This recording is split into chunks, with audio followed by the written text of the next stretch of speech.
Prezados irmãos e irmãs do programa Arte Espírita em Foco, então dando continuidade aqui aos nossos vídeos, hoje nós falaremos a respeito de um texto intitulado A Bênção do Perdão. Então nós vamos lê-lo e em seguida faremos as reflexões necessárias. A Bênção do Perdão. Doutora Beatriz Aguiar está com as mãos trêmulas. O pesadelo renova-se. Lutou durante anos para apagar a imagem daquele homem da sua mente. Fez terapia, precisou de um longo caminho para libertar-se da culpa, para voltar a acreditar que é capaz de amar. E agora, de novo, tudo volta. Beatriz Aguiar foi criada no Morro do Juramento, lá para os lados de Pilares. Aos 14 anos era conhecida como MC Aguiar. Sua maior diversão era comparecer aos sábados no viaduto de Madureira, num encontro chamado Quebradeira das Morenas. Era uma batalha coreográfica na qual meninas de diversas comunidades realizavam a Batalha do Passinho. Em seguida tinha a Batalha das Rimas, na qual rappers de vários lugares faziam poesia na hora, inspirada nos fatos reais. MC Aguiar era chamada entre os rappers de língua de prata, porque fazia questão de denunciar o racismo, a desigualdade social, a exploração das mulheres, a violência policial. Suas rimas eram cortantes, radicais, afirmavam que somente uma luta contínua para a obtenção dos direitos civis resolveria o problema. Virgem preservava-se para um homem que realmente a amasse, não tinha pressa. Contudo, a Quebradeira das Morenas era visitada periodicamente pela polícia. Os policiais, com a desculpa que procuravam traficantes, avançavam contra o grupo reunido. Gás lacrimogênio, bombas de efeito moral, mata-leão, chutes, pontapés, pescoções, tudo de pior era utilizado contra a rapaziada do evento cultural. O problema não eram os traficantes, eram as letras dos rappers, consideradas desrespeitosas pelos donos do poder, que se sentiam ameaçados por aquele grupo de jovens mais conscientes que a média. Eles poderiam representar um risco para os futuros interesses de governantes mal intencionados. Uma tal de Marielle Franco, ainda no início da carreira política, comparecia muito por lá. Discursava, fazia promessas, comprometia-se a mudar para melhor a vida das comunidades. Ou seja, a Quebradeira das Morenas era considerada um antro perigoso, de muita contestação, que incomodava bastante. A desculpa de procurar traficantes era um disfarce para coibir ações consideradas perigosas ao status quo. E um dia, antes de sair dos quartéis, o comandante Vieira disse aos soldados: "Precisamos dar um aviso a essa tal de MC Aguiar. É uma molecota abusada de 14 anos, que vive fazendo música estimulada por aquela tal de Marielle Franco. É outra, que precisa levar uma lição para deixar de ser linguaruda. Não precisa matar a garota, mas dê uma bela lição nela." Soldado Nonato, um jovem de 19 anos, recém-saído da academia de polícia, deu um passo à frente. Comandante Vieira dá suas ordens: "Você está encarregado de dar um susto na molecona. É essa aqui." Um vídeo de MC Aguiar é colocado no telão. Ela cantava uma das suas músicas denunciadoras da violência policial. O comandante Vieira coloca ódio no coração dos soldados. "Estão vendo? A gente dá o sangue por esses imbecis. E o que recebemos? Um monte de mentiras que nos pintam como monstros." E o comandante conclui: "Nonato, você vai encurralar essa neguinha e dar um belo susto nela. Não deixa marca física. deixa marca na alma. Os policiais, orientados dessa forma, saíram para a missão. Nonato foi dentro do caveirão. Chegando na quebradeira, foi em busca de MC Aguiar. Foi fácil. A menina estava no palco, soltando a língua de prata contra as desigualdades sociais. Nonato arrastou-a para um beco. Contou com a colaboração dos colegas que impediram que os civis coibissem as arbitrariedades do soldado. Estuprou a jovem. Ao final disse-lhe: "Isso é um aviso. Da próxima vez você morre. Cala essa boca e para de falar mal da polícia. Somos defensores da sociedade e nosso trabalho precisa ser reconhecido. Tá avisada, hein, neguinha?" Foi embora. MC Aguiar desmaiou de susto. Ela, com medo, não voltou à quebradeira das Morenas. Desorganizou-se psicologicamente. Sentia-se suja, incapaz de amar, de confiar novamente nos homens. O padrasto, um homem invigilante que andava de olho na beleza da enteada, soltou a seguinte pérola: "Se você não andasse por aí com blusa decotada e mostrando o corpo, isso não teria acontecido." Graças a Deus, a mãe de Beatriz, Dona Maria, colocou o infeliz para fora de casa. Amaral, o padrasto, vivia desempregado. Fazia corpo mole na hora de procurar recurso financeiro. Não conseguia parar em emprego. Dona Maria, enjoada de tanto comodismo e das más intenções do sujeito, colocou-o na rua. Ele virou bicheiro. Finalmente achou uma ocupação. Deixou-as em paz. Mas o objetivo de Nonato foi alcançado. MC Aguiar calou-se. Não teve mais coragem de denunciar coisa nenhuma. Não houve marca física aparente, mas a lacuna na alma ficou durante um longo período. Beatriz encontrou a cura na Associação Espírita Bênção do Perdão, uma casa espiritista situada em Pilares. Lá conseguiu diminuir a ansiedade que desabrochava sempre que ouvia uma sirene de polícia. A sirene era um gatilho que despertava as reminiscências do dia fatídico. Marielle Franco quis que ela denunciasse o soldado abusador. Acuada, Beatriz não teve coragem, preferiu calar-se. E mais tarde, ao longo dos anos, calaram também Marielle Franco. Ela e um assessor foram brutalmente assassinados. O crime demorou a ser esclarecido. Beatriz compareceu ao sepultamento de Marielle, fez questão de confortar a família num ato de solidariedade. Na casa espírita, Beatriz encontrou Felisberto. Paciente, o rapaz conseguiu desenovelar o nó górdio dos traumas psíquicos gerados pelo estupro. Beatriz, recuperada emocionalmente, conseguiu furar a bolha das desigualdades sociais. Através das cotas universitárias, entrou para a Faculdade de Medicina da UFRJ. Aos 26 anos, formou-se em Medicina. Era a primeira negra da família que obtinha um curso universitário. Habilidosa, especializou-se em cirurgia cardiológica. Sua maestria manual salvava muitos doentes.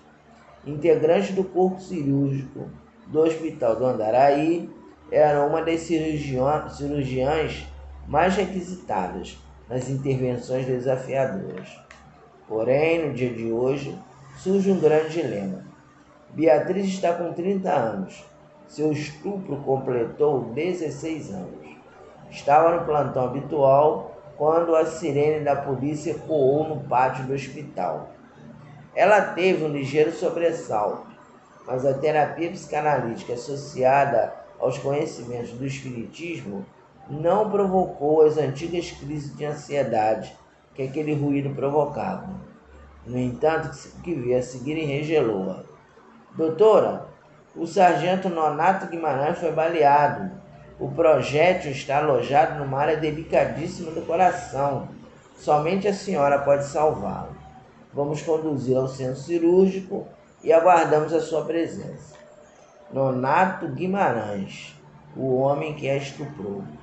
Na ocasião, Marielle Franco pesquisou e checou a identidade do abusador. Quase exigiu que ela o denunciasse. Criticou a sua covardia. Temendo ser morta, Beatriz recusou-se à denúncia.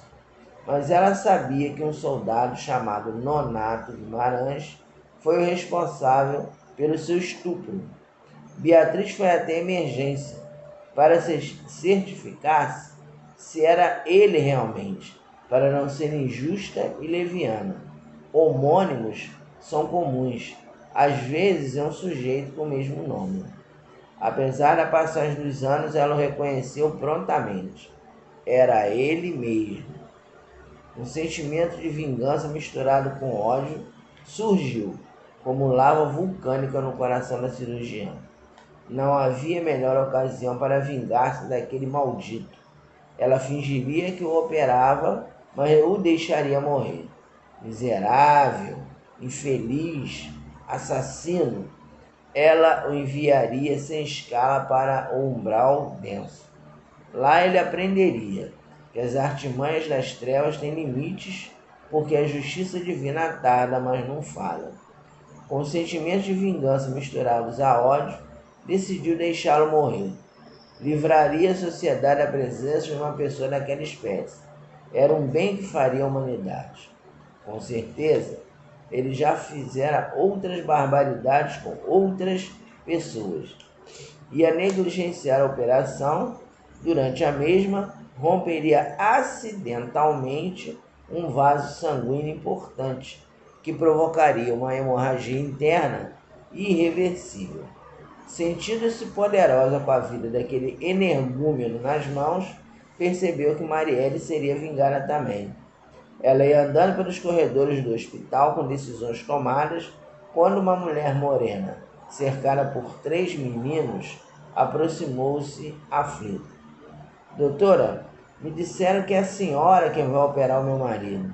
Se ele morrer, essas crianças ficarão sem pai. Pelo amor de Deus, doutora, salva Nonato. Pelo amor do nosso Senhor Jesus Cristo.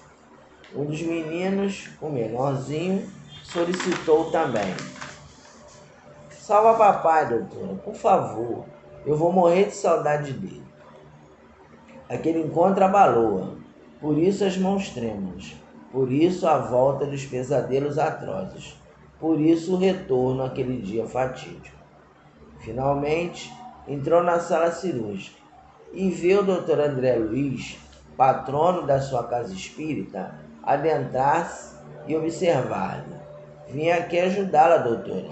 O que você está esperando?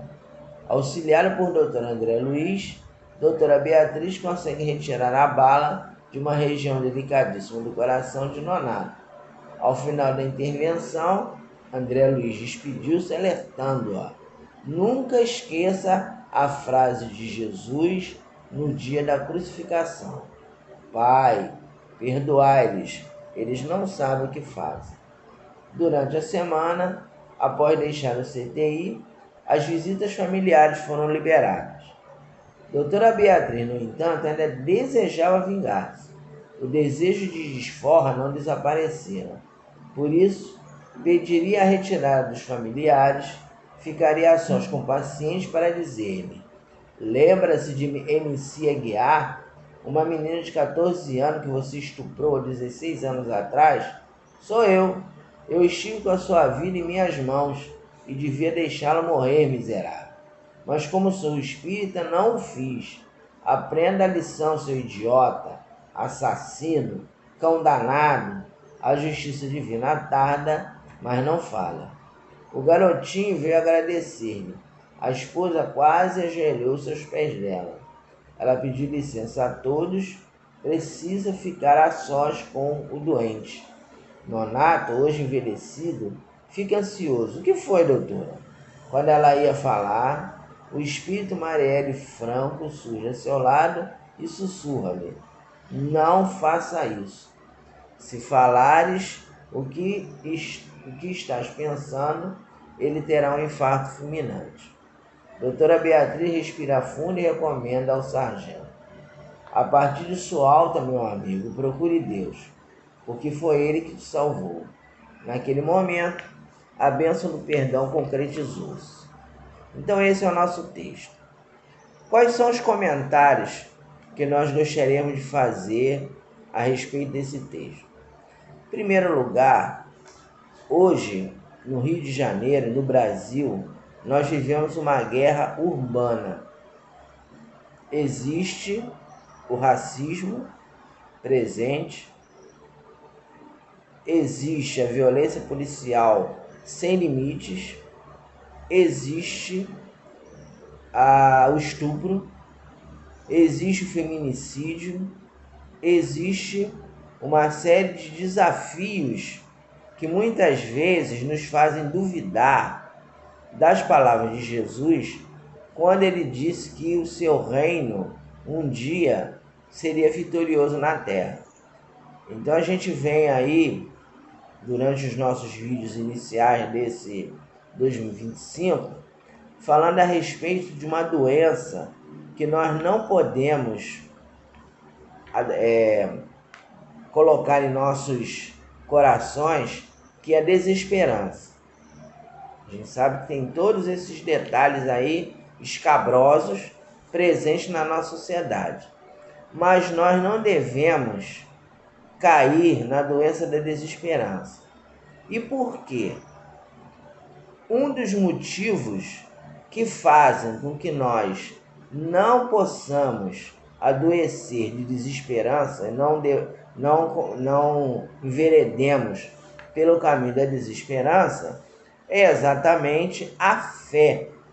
Então tem uma passagem de Jesus muito importante que ele nos fala o seguinte: a fé transporta montanhas. Mas que fé é essa que Jesus está falando? Não é a fé que vai mover uma montanha material. Não é a fé que vai mover uma montanha exterior. É a fé que vai remover a montanha do ódio, do egoísmo, da vaidade, do orgulho. Esta fé que faz com que nós consigamos remover aqueles entulhos mentais que nós ainda temos e que, diante de uma situação como essa, vivida pela personagem, Beatriz Aguiar, é um personagem fictício, mas a gente sabe que isso é real, isso acontece com muita gente no mundo de hoje. A gente vê aí nossa sociedade doente, padecendo de todos esses problemas que nós relatamos, racismo, feminicídio, violência policial, guerra de tráfico, pessoas que enveredam pelo caminho do suicídio indireto. Então nós estamos num momento de transição em que realmente parece que o mal está vencendo. Mas para que nós entendamos que o mal conseguirá ser derrotado, nós vamos precisar consolidar a nossa fé. E para tal, nós temos que remover dentro de nós a montanha dessas mazelas morais que nós carregamos durante muito tempo. Então, inicialmente, quase que a doutora Beatriz Aguiar sucumbiu à montanha do ódio. Ela teve aquele momento de muita dor que foi provocado pelo estupro.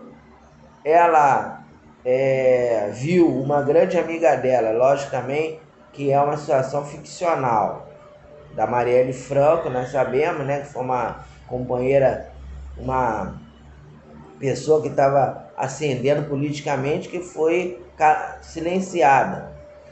Ela teve então, o personagem, de forma ficcional, teve contato com a Marielle Franco. Ou seja, uma série de adversidades que poderiam levá-la a sucumbir ao ódio. Ela conseguiu fazer um tratamento psicanalítico, que é necessário nesses casos. A gente não pode, a pessoa que foi violentada dessa forma precisa de uma ajuda psicológica, precisa de um suporte emocional. É muito difícil você sozinho querer resolver essa situação de desequilíbrio emocional que é gerada a partir do momento que você sofre uma violência sexual nesse porte.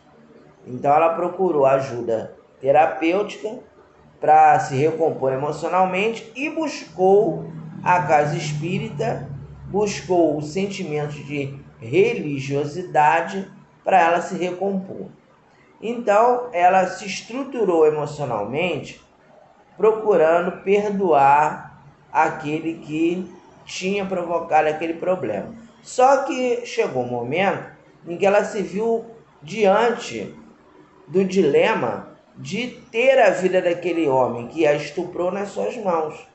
Então ela podia, naquele momento, sucumbir sem grandes remorsos, com aquele sentimento de vingança, ela poderia sucumbir a uma desforra que ela poderia considerar natural, num homem que tinha a estuprado quando ela era adolescente, aleatoriamente, sem motivo, apenas por uma questão de orientação equivocada de um comando de pessoas mal intencionadas.